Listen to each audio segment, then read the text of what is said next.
सबसे अच्छी रेमेडीज होती है क्या है कि जैसे बहुत से लोग कहते हैं कि रत्न पहन लीजिए, रत्न से अच्छा है कि दान दक्षिणा और जितना हो सके रेमेडीज में रेमेडीज क्या है कि गरीबों को दान दीजिए, जाकर के जितने भूखे लोग हैं उन लोगों को भोजन कराइए, 10 अंधे व्यक्ति हैं उन लोगों को खाना खिलाइए। हर हर महादेव। स्वागत करता हूँ मैम का, जिनका मैम का ऑफिशियल चैनल है एस्ट्रो इति।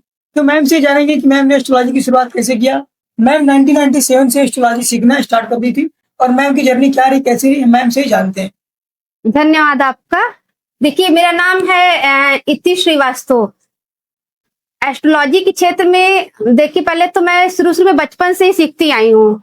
तो हमारे यहाँ दरअसल प्रोफेशन नहीं था, मेरे पिताजी का और दादाजी का कोई प्रोफेशन नहीं था, लेकिन उन लोगों को पूरा नॉलेज था एस्ट्रोलॉजी का। तो मेरा इंटरेस्ट था ज्योतिष में, तो पहले तो मैंने उनसे बैठ करके सीखा और कुंडली खींच करके पहले हम पूरा ग्रहों का पूछते थे, राशियों का पूछते थे कि जन्म कुंडली होती क्या है। तो उसमें मेरा इंटरेस्ट बढ़ता गया। उसके बाद शादी के बाद जो प्रोफेशनल रूप में होता है, तो मैंने ज्योतिष सीखना स्टार्ट किया। तो पंडित अनिरुद्ध प्रसाद त्रिपाठी, उनसे मैंने बाकायदा ज्योतिष शिक्षा ग्रहण की। तो ज्योतिष क्या होता है? ज्योतिष का मतलब होता है कि ज्योतिष यानी कि ज्योति प्लस ईश। ज्योति यानी प्रकाश और ईश यानी कि ईश्वर। ज्योतिष क्या होता है? ज्योतिष हमें ले जाता है अंधेरे से उजाले की ओर ले जाता है, यानी कि अंधेरे से उजाले की ओर ले जाने वाला एक विज्ञान है और ये हमें सही रास्ता दिखाता है, हमें एक मार्गदर्शन देता है ज्योतिष। तो मैम कुछ क्वेश्चन हमारे यूजर्स का था कि मैम से आप क्वेश्चन करिएगा जब भी आपका इंटरव्यू होगा। तो यहाँ पे सबसे पहला क्वेश्चन है कि एस्ट्रोलॉजी होती क्या है? देखिए, एस्ट्रोलॉजी क्या होती है, ज्योतिष क्या होता है? देखिए, वही मैंने बताया ना कि ज्योतिष क्या होता है। ज्योतिष वेदों का अंग होता है। ज्योतिष क्या होता है? वेदों से ही निकला होता है, वेदों का ही अंग होता है ज्योतिष। तो ज्योतिष हमें जीवन यानी कि हमें सही रास्ता दिखाता है, हमें मार्ग दिखाता है। और हम जो भी हमारे जीवन में जो भी जन्म से लेकर के मृत्यु तक जो संस्कार होते हैं, जो होता है, वो ज्योतिष के जरिए ही हम लोग यानी कि उपनयन संस्कार होता है, मुंडन संस्कार होता है, गृह प्रवेश होता है, जो भी होता है, तो उसके लिए हम लोग पंडित के पास ही जाते हैं। तो ज्योतिष हमारे जीवन के हर क्षेत्र से जुड़ा रहता है। सेकंड क्वेश्चन है कि जन्म कुंडली क्या होती है और कैसे बनाई जाती है? जन्म कुंडली क्या होती है? देखिए, जन्म कुंडली यानी कि जब बच्चे का जन्म होता है उसी समय क्या होता है कि लग्न, आकाश में लग्न उसका डिसाइड हो जाता है। जो लग्न चलता है वही उसका लग्न, उसको मान करके, उसको आधार मान करके एक जन्म कुंडली का निर्माण होता है। और जो ग्रह होते हैं वहां बिठा दी जाते हैं, एक यानी कुंडली के 12 भाव होते हैं, उसमें हर ग्रहों को बिठा दिया जाता है। तो ये उसी वक्त उसकी जन्म कुंडली का निर्माण हो जाता है, उस बच्चे की कुंडली का। और ये जो कुंडली है, जो इसके लिए लग्न बहुत ही महत्वपूर्ण होता है। तो यदि हम लोग किसी बच्चे की जन्म कुंडली बना रहे हैं, तो उसका जो डेट ऑफ बर्थ यानी कि टाइम, समय और तारीख और कहाँ जन्म हुआ है, ये सब जरूर हम लोगों को मालूम होना चाहिए। क्योंकि कुंडली 1 घंटे के अंदर ही, यानी नहीं 2 घंटे के अंदर ही जन्म कुंडली तुरंत ही बदल जाती है, यानी लग्न बदल जाता है तो पूरी की पूरी कुंडली बदल जाती है। हाँ। अगला क्वेश्चन है मैम कि ग्रह और राशियों का हमारी जिंदगी पर क्या प्रभाव होता है? देखिए, ग्रहों का हमारे कुंडली में पूरा प्रभाव होता है। हम लोग ग्रहों से ही जुड़े होते हैं। जैसे कि क्या होता है, हमारे शरीर में पूरा पानी है। चंद्रमा क्या है? यानी कि पानी का जो कारक होता है वो चंद्रमा ही है। तो पृथ्वी पर जो पानी है, जैसे कि समुद्र में जब पूर्णिमा के दौरान जब ज्वार और भाटा आता है तो उसमें हलचल होती है समुद्र में, उसी तरह हमारे शरीर में भी हलचल होगी। तो सारे जो ग्रह होते हैं हमारे शरीर से जुड़े होते हैं। क्या है? गुरु क्या है? ज्ञान का कारक है। बुध क्या है? वाणी का कारक है। और हमारे दिमाग यानी कि जो हम लोग करते हैं वो हमें बुद्ध ही सिखाता है। मंगल क्या है? साहस का कारक है। शनिदेव क्या है? कर्म के कारक है। तो जैसे कि ग्रह हमारे कैसे जीवन से जुड़े हुए, कि यदि हम लोग कहीं जा रहे हैं और रास्ते में एक कार है वो गड्ढे में गिरी हुई है, तो क्या करेंगे कि बुद्ध क्या है यानी दिमाग क्या है, वो उस अनुसार हमें बताएगा कि कार को हटाना चाहिए। गुरु क्या है? हमें ज्ञान देगा। शनिदेव क्या करेंगे कि कर्मों के द्वारा इसको खिसकाने की कोशिश करेंगे। तो सबसे पहले जो कुंडली में जिस ग्रह की स्थिति जो ज्यादा अच्छी रहेगी और सबसे जो पावरफुल होता है कि गुरु ही होता है, तो वो हमें ज्ञान के द्वारा ही बताएंगे कि इस जो सिचुएशन को कैसे हैंडल करना है। वही समझ लीजिए कि ये एक उदाहरण है, एग्जाम्पल मात्र है। मैम अगला हमारा क्वेश्चन ये कि लगन और राशि में क्या अंतर होती है? लग्न और राशि में क्या? लग्न, देखिए लग्न क्या होता है कि पहले के लोग क्या करते थे कि लग्न को ही कुंडली बना करके प्रिडिक्शन करते थे। लेकिन अब जो मॉडर्न ज्योतिष हो गया है वो दोनों ही कुंडली देखते हैं, लग्न कुंडली भी देखते हैं और चंद्र कुंडली भी देखते हैं। जिसकी जो ज्यादा एक्टिव होती है वही उसको बताते हैं और वही फॉलो करने के लिए कहते हैं, उसी अनुसार करते हैं। जिसकी भी जन्म कुंडली यानी कि लग्न कुंडली एक्टिव है या चंद्र कुंडली एक्टिव है, उसी अनुसार फिर अब की ज्योतिष बताते हैं। नक्षत्र क्या होते हैं मैम? नक्षत्र क्या होते हैं? नक्षत्र देखिए, पहले के जो ज्योतिष होता है 27 नक्षत्र होते हैं, ठीक है। तो पहले क्या होता था कि नक्षत्रों के आधार पे ही हम लोग का डिसीजन होता था, लेकिन बाद के उसमें क्या हुआ कि लग्न को मान करके ये लग्न को मान करके कुंडली बनाई जाती है। लेकिन पहले की जो ज्योतिष गणना होती थी वो नक्षत्रों के आधार पे होती थी। जैसे कि 27 नक्षत्र होते हैं, तो मान लीजिए कि मेरा जो जन्म है वो पूर्वा भाद्र नक्षत्र में हुआ है, तो पूर्वा भाद्र नक्षत्र वाले कैसे इसका जो मालिक ग्रह होता है वो गुरुदेव बृहस्पति होते हैं। तो वो उसी अनुसार हमारा जो ये नक्षत्र के अनुसार हमारा जो व्यवहार है वो हमारा वैसे ही रहेगा जी। अगला क्वेश्चन है मैम कि कुंडली मिलन शादी से पहले क्यों की जाती है? देखिए, जन्म कुंडली शादी के समय कुंडली मिलाना बहुत ही जरूरी होता है, क्योंकि एक तो ये होता है कि दोष होते हैं, ठीक है। कुंडली में कितने गुण मिलने चाहिए लड़के और लड़की के, लेकिन जो मांगलिक दोष होता है, अगर लड़का मांगलिक है लड़की मांगलिक नहीं है, तो अगर लड़का मांगलिक है और लड़की मांगलिक नहीं है और शादी हो जाती है, विवाह पश्चात लड़की बीमार रहेगी।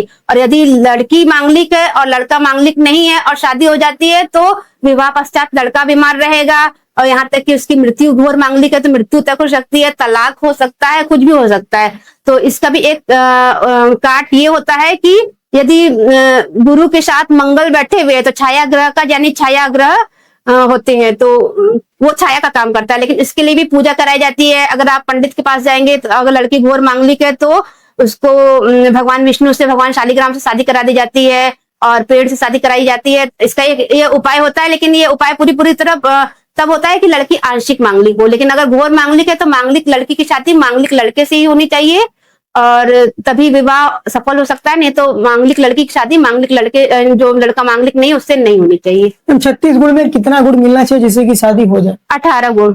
अच्छा, 18 से कम गुण मिले शादी नहीं करनी चाहिए? नहीं। और पहले के लोग था कि देखिए शादी देखिए कराई जाती है, यानी कि जैसे आपने देखा होगा कि पहले के समय में जैसे सीता जी की शादी हुई, सारे गुण मिल गए, लेकिन विवाह क्या था कि सफल नहीं हुआ, ठीक है।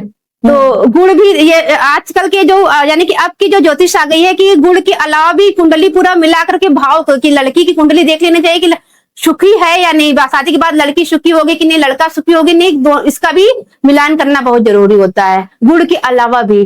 क्योंकि पहले ये होता था कि शादी करा दी गई और इतने गुण मिल गए, पर उसके बाद भी देखा जाता है कि शादी यानी सफल नहीं हो रही है, कुछ ना कुछ प्रॉब्लम्स आ रही है। तो ये इसी कारण अगर गुण नहीं मिल रहा शादी हो तो इसका क्या प्रभाव पड़ सकता है? देखिए, गुण नहीं मिल रहा है, शादी हो गई, जैसे कि गुण में भी बहुत सारे ऐसे दोष, जैसे कि नाड़ी दोष हुआ, ठीक है। नाड़ी दोष क्या होता है कि नाड़ी दोष यानी ये अब के समय में, यानी नाड़ी दोष क्या होता है, एक तरह से ब्लड ग्रुप होता है कि अगर नाड़ी दोष अगर जन्म कुंडली में यानी आदि नाड़ी और आदि नाड़ी, ठीक, और शादी हो गई तो बच्चे होने में प्रॉब्लम होती है।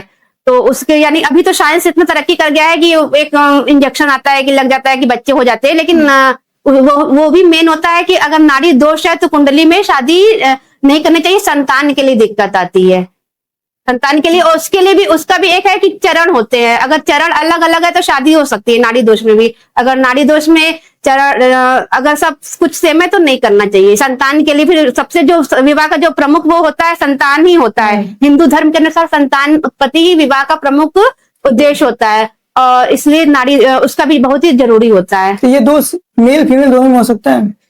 यानी ये दोष क्या होता है कि जब नाड़ी मिलती है, नाड़ी यानी कि आदि नाड़ी मध्य नाड़ी, अगर दोनों लोगों की सेम नाड़ी है तो शादी नहीं करनी चाहिए। ये दोष नहीं होता है, वो दोनों की जबकि कुंडली मिलाई जाती है तो उसमें निकलता है। अगला क्वेश्चन में ये कि ग्रह दशा और अंतर्दशा क्या होती है?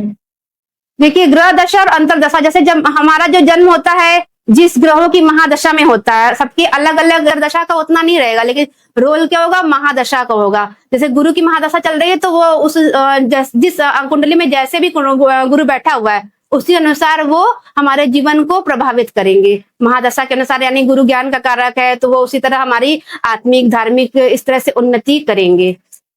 शनि अगर शनि की महादशा चल रही है तो शनि क्या है, कर्म के कारक है, वो आपको उतनी ही मेहनत करवाएंगे। अगला क्वेश्चन है कि रेमेडीज कैसे काम करते हैं?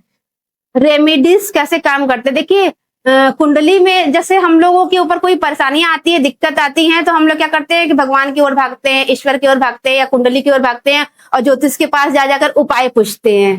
ठीक है कि क्या उपाय करें, और कुछ होता रेमेडीज क्या होती है कि देखिए पहले जो आप लोगों ने कर्म किया है, जो पिछले जन्म में हम लोगों ने कर्म किए थे 75%, और इस जन्म का मान लीजिए कि 33-34% जो हमारा है इस जन्म में काम करता है। जो कर्म होते हैं वही हम हमारे अनुसार जो हमारे लाइफ में वही हमारा प्रभाव डालते हैं, यानी कि हमारे कर्म ही के अनुसार हमें जो जीवन में जो होता है परेशानियां झेलनी पड़ती है, वो कर्म ही है हम लोग का। पिछले जन्म का कर्म हाँ, वो पिछले जन्म का और इस जन्म का, जो हम लोगों ने किसी के साथ बुरा किया हो, किसी को मार दिया हो, जान से हो सकता है पिछले जन्म में किसी को मार दिया हो, तो उस जन्म में भुगतना ही भुगतना है।